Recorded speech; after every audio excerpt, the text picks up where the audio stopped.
Be done in a semi-recumbent position in bed, in which case the angle of tube insertion needs to be adjusted accordingly. The length of the tube is chosen by measuring the distance from the angle of the mouth to the earlobe and from the earlobe to the xiphoid process.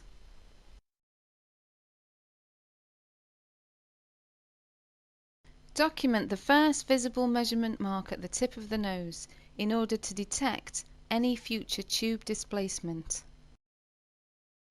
If appropriate, hand the patient a glass of water. Lubricate the tube with gel. Gently into the chosen nostril, advancing it straight back into the nose, not upwards.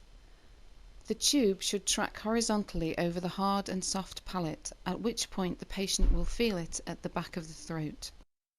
Ask the patient to hold a small sip of water in the mouth and bring the chin onto the chest. This results in a smoother curvature for the tube to follow through the naso and hypopharynx into the upper esophagus. Gently advance the tube while the patient is swallowing.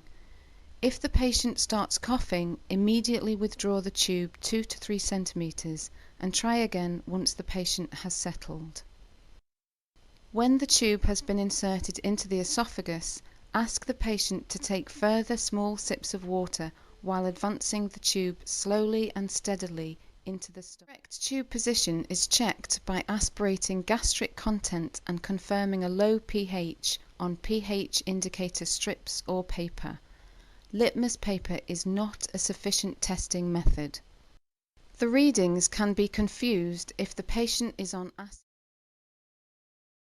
through the mouth.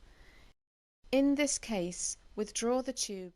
Standards Organization for Medical Device Connections state that all connections used in enteral feeding and for the administration of medication